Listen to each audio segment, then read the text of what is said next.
안녕하세요. 북튜버 신유아입니다. 오늘은 프랑스를 걷다 책을 낭독해 볼게요. 정말 프랑스 한 번도 안 가봐서 너무나 가고 싶었거든요. 그런데 이런 책이 있어서 문예출판사에서 나온 프랑스를 걷다라는 책이 있어서 대리만족, 실제로 가보지는 못했지만 올해 안에 좀 가보고 싶었거든요. 작년이랑 올해쯤 해서. 근데 아무래도 코로나가 있고 또 팬데믹이 있다 보니까 당분간 해외여행은 못 가지 않을까 싶네요. 너무나 아쉽습니다. 하지만 글과 사진 모두 이재형 작가가 글을 쓰고 사진을 직접 찍었는데요. 이 책을 읽으면서 프랑스를 가본 것처럼 한번 느껴보겠습니다. 낭독할게요. 잠깐만요. 프랑스를 걷다. 저자 이재형. 전문 번역가. 한국외국어대학교와 같은 대학원에서 불어불문학을 공부하고 한국외국어대학교, 강원대학교, 상명대학교에서 강의했다. 1996년부터 프랑스에 거주하며 번역 작업을 하고 있다. 꾸페시의 여행 시리즈, 인간 불평등 기원론, 군중심리, 법의 정신, 그리스인 조르바, 나는 걷는다 끝, 걷기, 두 발로 사유하는 철학, 세상의 용도, 부엔 까미노, 가벼움의 시대 등 고전을 비롯한 다수의 프랑스 인문학, 사회과학 도서를 한국어로 옮겼다. 꼬박 한 달이 소요되는 고된 순례여행, 산티아고 순례길의 프랑스 길인 르피 순례길을 2010년에 처음으로 걸었다. 그 길 위에서 강렬한 종교적 체험을 한 뒤 여러 차례 르피 순례길에 올랐다. 그 경험을 더 많은 사람과 나누고 싶어 이번에는 다른 이의 말을 옮기는 것이 아닌 자신의 언어로 프랑스를 이야기했다. 네, 작가 소개였고요. 프랑스를 걷다. 그럼 낭독을 해볼게요.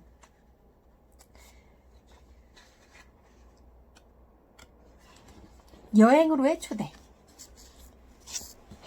진정한 인상파 화가라고 할 수 있는 클로드 모네는 주로 전원 풍경을 그렸지만 그가 살던 시대가 겪은 급격한 변화를 증언하기 위해 도시의 모습도 많이 남겼다.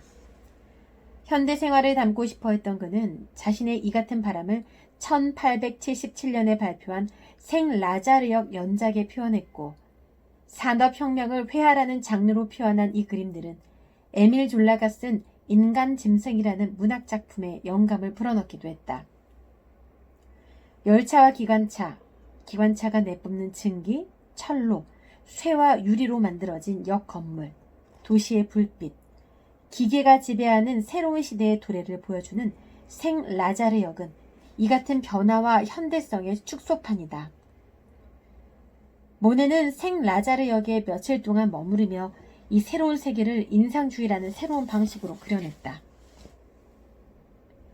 인상파 화가들은 묘사적 접근은 사진의 영역으로 두고 감각적 접근을 우선시함으로써 그림을 그리는 새로운 방식을 생각해냈다. 그들은 이 같은 감각, 이 같은 인상을 재현하기 위해 터치들을 병치하고 인간의 눈은 멀리서 이 터치들을 재구성한다.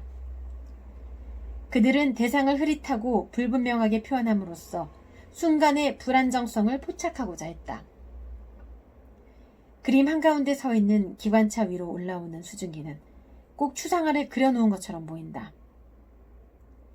역을 떠나는 기관차와는 반대로 왼쪽에 보이는 객차는 움직이지 않고 있다. 이 같은 이동성과 부동성의 대비는 농업, 수공업 사회에서 산업사회로의 이행을 상징한다고 할 수 있다. 역 안은 어두워 보이지만 역 밖은 환해서 명확하게 대비된다. 하지만 기차역은 무엇보다도 여행자가 어디론가 떠나든지 아니면 어디선가 돌아오는 공간이다. 소실점을 향해 사라져가는 철로는 꼭 우리에게 여행을 하라고 권유하는 듯 보인다. 내 소중한 내 사랑아, 꿈꾸어 보아요. 그곳에서 함께 사는 달콤함을. 한가로이 사랑하고 죽는 날까지 또 사랑할 테요. 그대 닮은 그곳에서. 흐린 하늘의 촉촉한 태양이 내 마음 매혹시키네. 못 믿을 만큼 신비로운 그대 눈동자에 스치듯 반짝이는 눈물로 그곳엔 오직 질서와 아름다움, 풍요와 고요, 그리고 쾌감뿐. 세월의 광택으로 빛나는 가구들로 우리 침실을 장식하리라. 진귀한 꽃들, 그 향기와 어우러지는 은은한 호박향, 호화로운 천장, 깊숙한 거울, 동방의 찬란함, 그 모든 것이 들려주리라. 내 영혼에 은밀하게 정겨운 그대의 고향 언어를. 그곳엔 오직 질서와 아름다움, 풍요와 고요, 그리고 쾌감뿐. 저 운하 위에 잠든 배들을 보아요. 벽랑벽에 젖은 채로 그대 소망 아주 작은 것까지 채워주려 세상 끝에서 왔답니다. 저무는 저 태양이 물들이고 있어요. 저 벌판과 운하와 도시 곳곳을 보랏빛과 금빛으로. 이제 세상은 잠들 거예요. 따뜻한 햇빛 속에서. 그곳엔 오직 질서와 아름다움, 풍요와 고요, 그리고 쾌감뿐. 샤를 피에르 보들레르, 여행으로의 초대. 르피, 순례의 시작. 레이스 짜는 여인들의 도시. 나는 이곳에서 레이스 짜는 여성들을 보며 프랑스 작가 파스칼 레네가 쓴 레이스 뜨는 여자의 주인공 폼무를 떠올렸다. 그녀의 길지 않은 손가락은 뜨개질 연습을 할 때면 열에 들뜬 듯 움직였다. 그 놀림은 그녀와 거의 따로 노는 듯 보였지만 그녀 안에 존재하는 섬세함과 육중함의 통일성을 깨트리지는 않았다. 그녀가 하는 일은 그 어떤 것이든 곧장 이런 조화, 이런 통일을 이루었다. 그때 그녀는 구성과 내부가 그 모델을 마치 몸짓 속에 박아넣은 것처럼 비치는 그런 풍속화 가운데 한 폭이 됨직했다. 이를테면 틀어올린 머리를 매만질 때 머리핀을 입으로 무는 그 자세. 그녀는 속옷가지를 맡은 하녀, 물 나르는 여인 또는 레이스 뜨는 여자였다. 르피의 레이스 짜는 여성들은 천년은 되었을 것 같은 침묵 속에서 이처럼 시를 짜 섬세한 무늬를 비춰내고 그 무늬는 예술작품이 된다. 네덜란드 화가 얀 페르메이르의 레이스 뜨는 여자 루브르 미술관에 걸려있는 이 작은 그림에는 한 여성이 테이블에 앉아 레이스를 짜고 있으며 앞에는 성경책으로 주정되는 책과 바느질용 방석이 놓여있다. 다른 관람객들처럼 나도 이 그림을 보며 놀라운 고요와 평온을 느낀다. 나는 이 같은 아름다움과 평화를 사랑한다. 그녀가 짠 세공품의 투명한 자체 속에서 금방이라도 나타날 것만 같은 이 여자의 우아한 자태만 몇 시간씩 바라보고 있어도 전혀 지루하지 않을 것 같다. 그녀는 몸을 살짝 숙이고 있지만 자기가 하는 일에 온 정신을 집중시키고 있어서 고상한 기쁨을 풍긴다. 외부와 아무런 관계도 맺지 않은 채 오직 그녀의 유일한 활동, 레이스 짜는 일에만 집중하고 있다. 몰입하고 있어서 그녀는 한층 더 아름답다. 그녀의 두 손은 시간과 현실의 밖에 매달려 있는 듯하고 은은한 빛과 부드러운 곡선은 그녀를 내밀하고 충만하며 영원한 존재로 만들어준다. 페르메이르는 레이스 직주라는 평범하고 일상적인 행위에 충만함과 영원성을 부여하여 여성들의 육체 노동을 예찬한다. 그리고 그들의 부드러움과 인내 덕성을 찬양한다. 레이스를 짜는 여인들의 평온과 인내, 집념이야말로 순례자가 갖춰야 할 덕목이다. 르피에는 레이스 박물관이 있고 레이스 뜨는 법을 가르쳐주는 학교가 있으며 세길의 거리와 펠레렌 거리, 생조르주 거리 등 구시가지에서는 섬세하게 짠 레이스 세공품을 가는 가게와 레이스 짜는 여성들의 모습을 볼 수 있다. 루피는 15세기부터 유럽 전역에 순례의 출발 도시로 널리 알려지면서 수많은 상인과 보부상이 몰려들었고 그 덕분에 레이스 산업이 크게 번성하기 시작했다. 17세기 초에는 의상과 가구, 마차를 화려하게 장식할 정도로 엄청난 성공을 거두었으나 그 정도가 지나쳐 루이 13세가 옷에 레이스 다는 것을 법으로 금지했을 정도다. 이때 르피 인근 지역에 레이스 뜬 법을 가르쳐준 것이 복자로 불리는 여성들이다. 학교라는 제도 자체가 존재하지 않았던 이 시기에 이들은 마을 사람들이 지어준 집에서 먹고 자며 레이스 짜는 기술을 가르쳐주는 것은 물론 아이들에게 종교 교육을 시키고 글을 읽고 쓰는 법도 가르쳤다. 그러나 1789년 프랑스 혁명이 일어나면서 르피 지역의 레이스 산업은 사양길에 접어들었다. 공화국 정부가 이 복자들이 광적인 신앙을 퍼뜨린다는 이유로 활동을 금지했기 때문이다. 이로써 영영 사라져버릴 듯했던 르피의 레이스는 1802년 파리에서 열린 만국 박람회에서 소개되어 가치와 가능성을 인정받고 뒤이어 레이스 학교 2곳과 레이스 박물관이 세워지면서 제2의 부흥기를 맞는다. 이때 레이스는 창의적 정신과 세련된 취향이 결합되면서 하나의 예술로 자리 잡는다. 그리하여 르피가 위치한 오트루아르 지방에만 해도 레이스 기술자가 15만 명이나 되었다고 한다. 그러나 20세기 초에 초등학교 교육에 관한 법이 제정되어 학교에서 종교 교육을 금지하면서 복자들이 레이스에 대해 아무것도 모르는 교사들로 대체되었다. 그렇게 레이스를 짤 수 있는 인력이 크게 줄어들었다. 그 후로도 손으로 짜는 리피 레이스의 전통을 지키기 위해 갖은 노력을 기울였으나 두 차례의 전쟁으로 그러한 노력은 무산되었다. 그 결과 매우 연로한 여성들만이 전반적인 무관심 속에서 방출을 다루며 레이스를 짤 뿐 기술을 가르쳐주는 학교도 필요한 재료를 파는 가게도 없어졌다. 레이스의 존재가 르피에서 거의 완전히 잊혀버린 것이었다.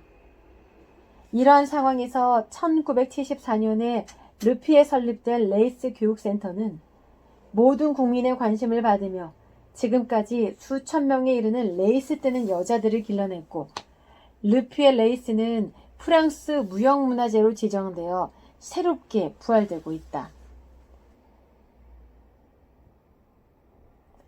르피 노트르담 성당.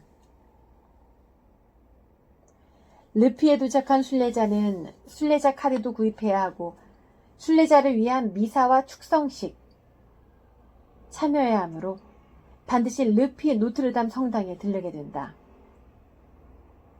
중세 초기 이 노트르담 성당에는 동방에서 가져온 신비로운 검은색 마리아 목상이 있어서 이미 5세기 때부터 신자들이 몰려들었다. 야고보 성인의 묘지가 발견되고 나서 1세기가 채 지나지 않은 950년 르피의 고데스칼크 주교와 수행원들은 성모 마리아를 숭배하는 이 도시에서 스페인의 갈리시아 지방까지 멀고도 먼 여행을 떠났다. 고데스칼크 주교는 산티아고까지 간 프랑스의 첫 순례자로 알려져 있다. 산티아고에서 돌아온 고데스칼크는 미셸 데길레 성인을 모시는 예배당을 세웠다.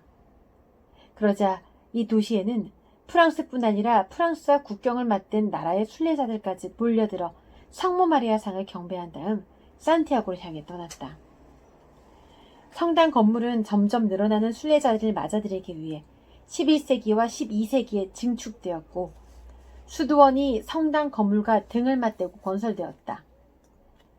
순례자는 르피 노트르담 성당에 들어가기 위해 102개의 계단을 걸어 올라가야 한다.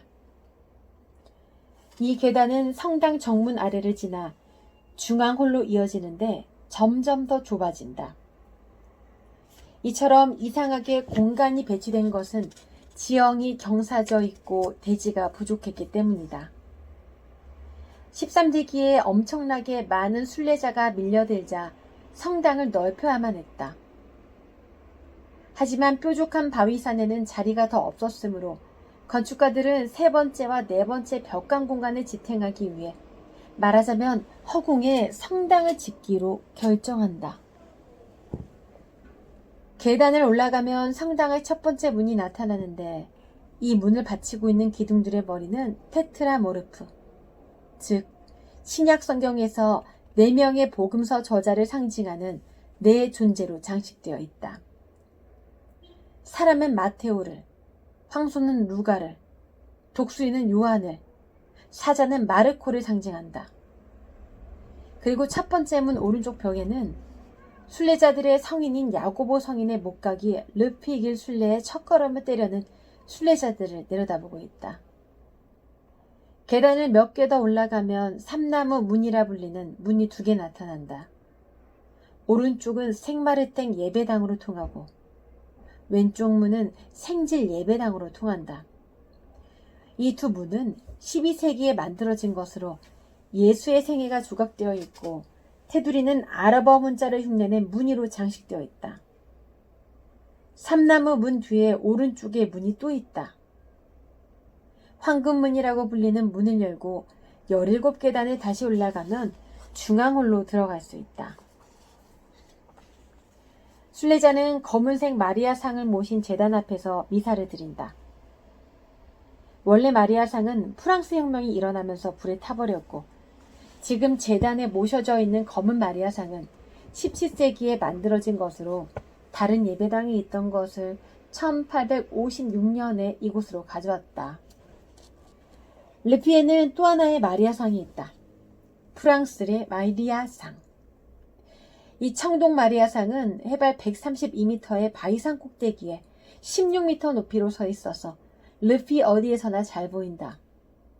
프랑스군이 크림반도의 세바스토폴을 포위하여 공격할 때 노에칸델포를 녹여 만든 이 동상은 1860년에 완성되었으며 1886년에 자연의 여신상이 1886년에 자유의 여신상이 뉴욕에 세워지기 전까지만 해도 세계에서 가장 높은 동상이었다. 새의 왕 축제. 해마다 9월 셋째 주가 되면 르피라는 도시는 르네상스 시대로 돌아가 새의 왕 축제를 벌인다. 이 축제의 특징은 도시 주민들이 면밀한 역사적 고증을 거쳐 만든 16세기 의상을 입고 축제에 직접 참여한다는 것이다. 약 6,000명의 주민들이 이렇게 만든 옷을 입고 일주일 동안 르네상스 사람들과 똑같이 먹고 마시며 살아간다. 도시 전체가 거대한 르네상스 시대의 야영지로 변해 거리 곳곳에서 활기찬 길거리 공연과 연극, 음악, 춤, 행렬, 지장, 고개, 전시회를 볼 수 있다. 무엇보다도 이 축제의 백미는 최고의 궁수를 뽑는 활쏘기 행사다. 16세기에 활로 새를 쏘아서 마치는 시합을 벌였고 우승한 사람은 1년 동안 새의 왕으로 선포되어 그 도시의 성문 열쇠들을 건네받을 뿐 아니라 세금도 면제받는 특권을 누렸다. 게다가 그는 검을 차고 다닐 수 있었고 각종 행사에 시행정관 자격으로 참여할 수 있었다. 유럽에서 규모가 가장 큰 축제로 인정받는 이 새의 왕 축제에는 10만여 명의 관람객이 모여들고 그중 3만여 명은 축제 마지막 날인 일요일에 벌어지는 대행렬을 보러 오는 사람들이다. 이날은 르네상스 시대 복장을 차려입은 수천 명의 주민들이 대성당에서 출발해 르피의 길거리를 행진하며 이 축제의 피날레를 장식한다.